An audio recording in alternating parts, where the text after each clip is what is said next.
Good morning. Let's continue.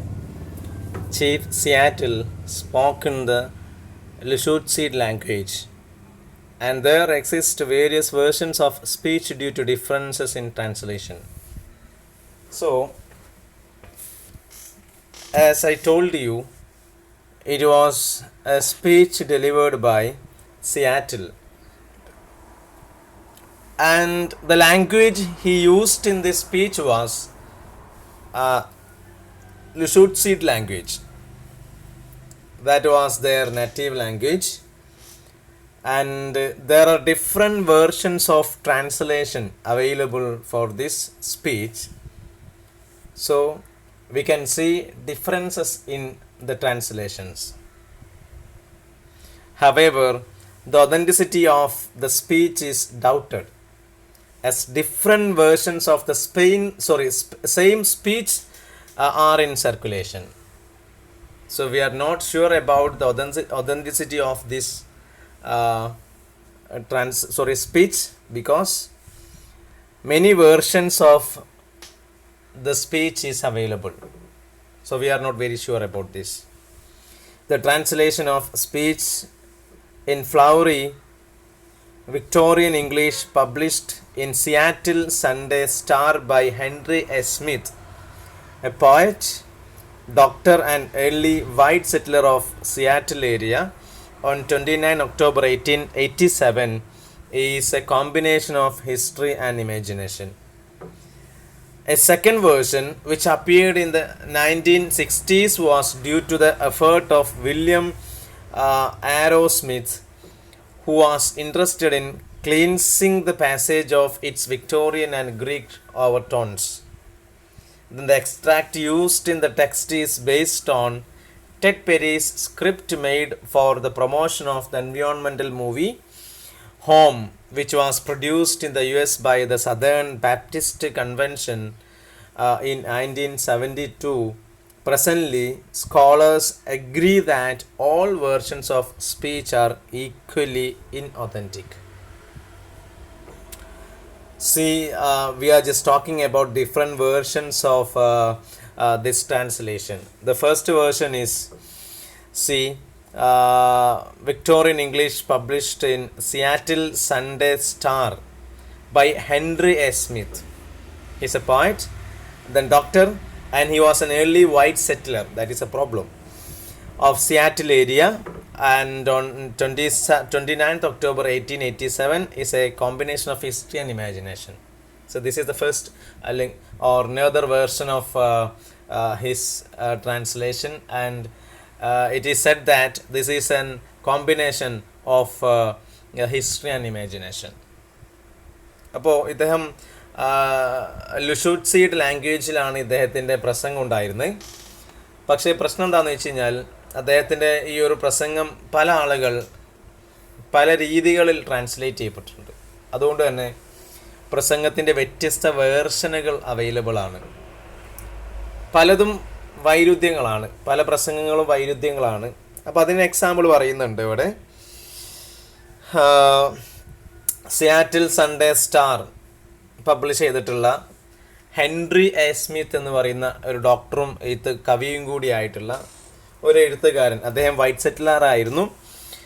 ആ ഒരു ഇദ്ദേഹത്തിൻ്റെ ട്രാൻസ്ലേഷൻ എന്ന് പറയുന്നത് ശരിക്കും ഹിസ്റ്ററിയുടെയും അതുപോലെ ഇമാജിനേഷൻ്റെയും ഒരു കോമ്പിനേഷനാണ് എന്ന് പറയുന്നത്. So it's A combination of history and imagination. ഇതാണ് ഒന്നാമത്തെ translation എന്ന് പറയുന്നത്.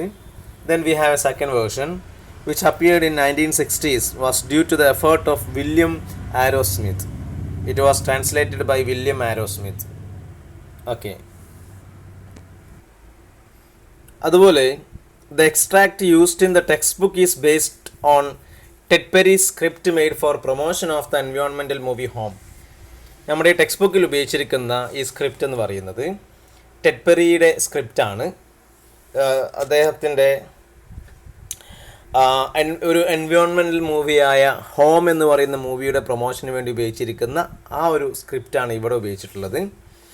Was produced by US by Southern Baptist Convention in 1972. U എസിലെ സദേൺ ബാപ്റ്റിസ്റ്റ് കൺവെൻഷനാണ് ഇത് പ്രൊഡ്യൂസ് ചെയ്തിട്ടുണ്ടായിരുന്നത്. പക്ഷേങ്കിൽ scholars agree that all the versions of speech are equally inauthentic. ഇതേതും ഒതൻറ്റിക് അല്ല എന്നാണ് സ്കോളേഴ്സ് ഇതിനെക്കുറിച്ച് പഠിച്ചിട്ടുള്ള ആളുകൾ പറയുന്നത്. See the next paragraph. The end of living and the beginning of survival has been widely cited as a powerful, bittersweet plea for respect of Native American rights and environmental values. So, ഈ ഒരു പ്രസംഗം the end of living and beginning of survival എന്ന് പറയുന്ന ഈ ഒരു speech, it's A powerful bittersweet plea for respect of Native American rights and environmental values. അമേരിക്കയിൽ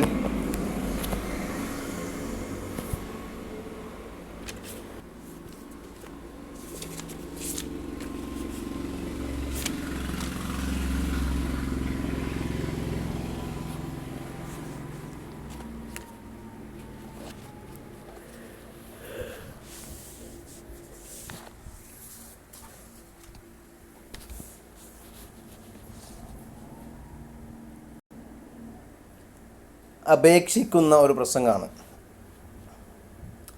The speech achieved widespread fame due to its promotion in the environmental movement, as it lays stress on the independence and interconnections of the world of the living and non-living.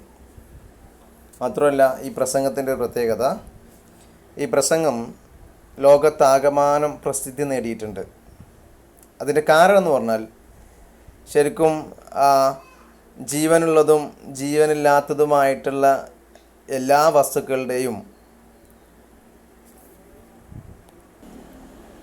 പരസ്പരാശ്രയത്തെയും അതുപോലെ പരസ്പര ബന്ധത്തെക്കുറിച്ചൊക്കെയാണ് ഈ ഒരു പ്രസംഗത്തിൽ സംസാരിക്കുന്നത്. അതുകൊണ്ട് തന്നെ ലോകത്താകമാനം ഈ ഒരു പ്രസംഗം പ്രസിദ്ധിയാർജിച്ചതാണ്.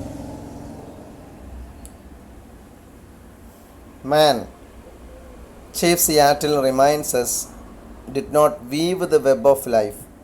He is merely a strand in it.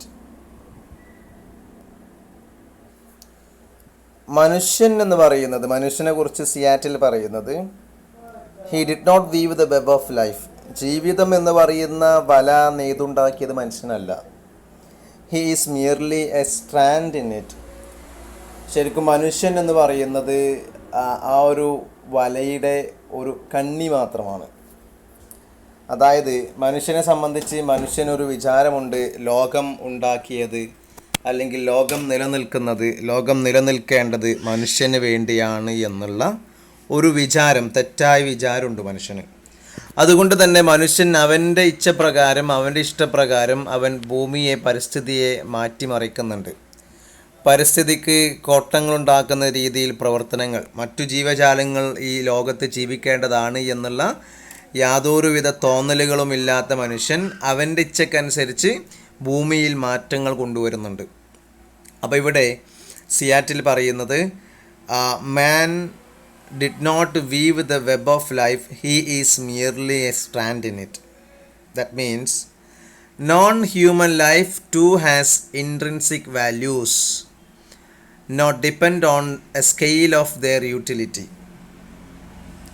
ഇവിടെ മനുഷ്യനല്ലാത്ത ജീവജാലങ്ങൾക്കും, അത് ജീവനുള്ളതാവട്ടെ ഇല്ലാത്തതാവട്ടെ, മനുഷ്യനല്ലാത്തവയ്ക്കും ഈ പ്രപഞ്ചത്തിൽ, ഈ ഭൂമിയിൽ കാര്യമായ മൂല്യങ്ങളുണ്ട്. അത് എന്തിൻ്റെ അടിസ്ഥാനത്തിലല്ല, അതിൻ്റെ ഉപയോഗങ്ങളുടെ അടിസ്ഥാനത്തിലല്ല.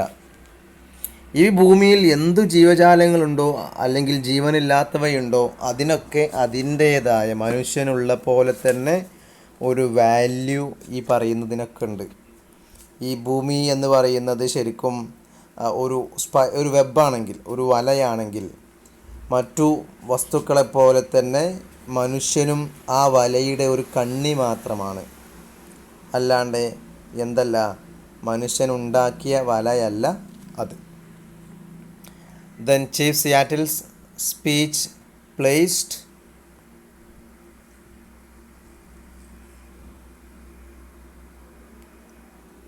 all form of life in a network of independence.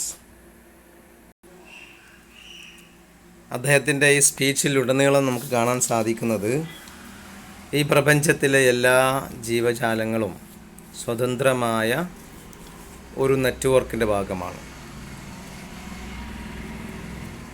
The idea of buying or selling land or cruelty to animals was strange to the Native Americans. ഈ വിൽക്കുക, ഭൂമി വിൽക്കുക, വാങ്ങുക, then ആനിമൽസിനോടുള്ള cruelty, all these things are strange to Native Americans. All these are strange to them. I mean the tribals of Seattle, അവരെ സംബന്ധിച്ച് ഇവർക്കിത് വളരെ സ്ട്രേഞ്ചാണ്, വിചിത്രമാണ്, പുതിയതാണ്. മൃഗങ്ങളെ വേട്ടയാടി കൊല്ലുക, മരങ്ങൾ വെട്ടി നശിപ്പിക്കുക, പ്രകൃതിയിൽ മറ്റു പരിക്കുകൾ ഉണ്ടാക്കുക തുടങ്ങിയവയൊക്കെ ഇവരെ സംബന്ധിച്ച് it is A strange thing. In the context of symbiosis and deep ecology, the speech assumes special significance when Chief Seattle says, "The earth does not belong to man, man belongs to earth. This we know. All things are connected like the blood which unites one family. All things are connected." So, അദ്ദേഹത്തിൻ്റെ അഭിപ്രായത്തിൽ the earth does not belong to man. ശരിക്കും ഭൂമി മനുഷ്യൻ്റെതല്ല. Man belongs to the earth.